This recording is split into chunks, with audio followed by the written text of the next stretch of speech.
Salah satu yang jarang diketahui oleh masyarakat luas Indonesia adalah adanya surat perintah 13 Maret, Supertasmar 1966. Soekarno menulisnya sepanjang satu paragraf, dan ditujukan pada Letnan Jenderal Soeharto sebagai koreksi Supersemar. Soekarno merasa, Soeharto telah kelewat batas dari apa yang diperintahkan Presiden. Keberadaan Supertasmar ini diungkap kali pertama oleh Am Hanafi dalam buku Menggugat Kudeta Jenderal Soeharto, dari Gestapo ke Supersemar, 1998. Am Hanafi merupakan mantan Duta Besar RI untuk Kuba pada era Soekarno. Isinya 3 poin. Pertama, mengingatkan bahwa Supersemar 1966 itu sifatnya adalah teknis, administratif, tidak politik, semata-mata adalah surat perintah mengenai tugas keamanan bagi rakyat dan pemerintah, untuk keamanan dan kewibawaan Presiden, Pangti, Mandataris MPRS. Kedua, Soeharto tidak diperkenankan melakukan tindakan-tindakan yang melampaui bidang dan tanggung jawabnya, sebab bidang politik adalah wewenang langsung Presiden. Pembubaran suatu partai politik adalah hak Presiden semata-mata.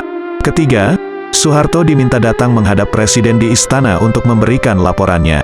Kelahiran Supertasmar disebut berawal ketika Soekarno marah mendengar kabar bahwa Partai Komunis Indonesia dibubarkan oleh Soeharto.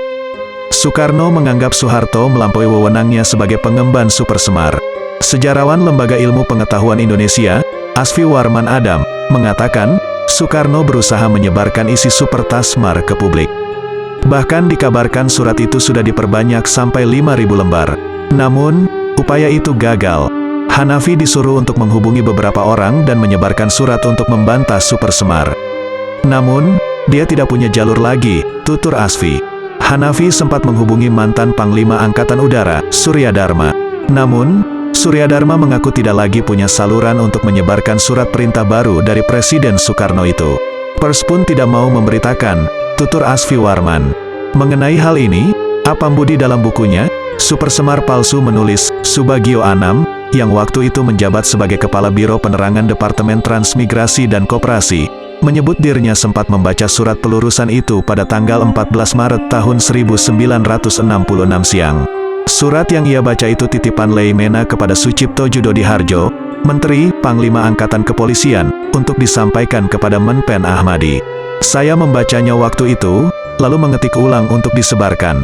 Ternyata, orang-orang sudah tak mau membacanya lagi.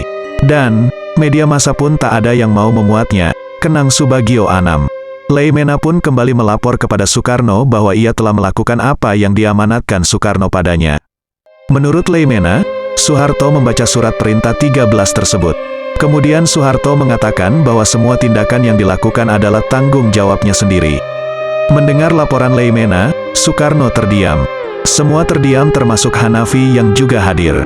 Leimena pun menunduk melihat lantai.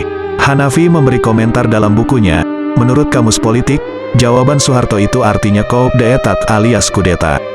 Minimal, kalimat Soeharto itu sudah dapat dianggap sebagai pembangkangan terhadap atasannya, Soekarno.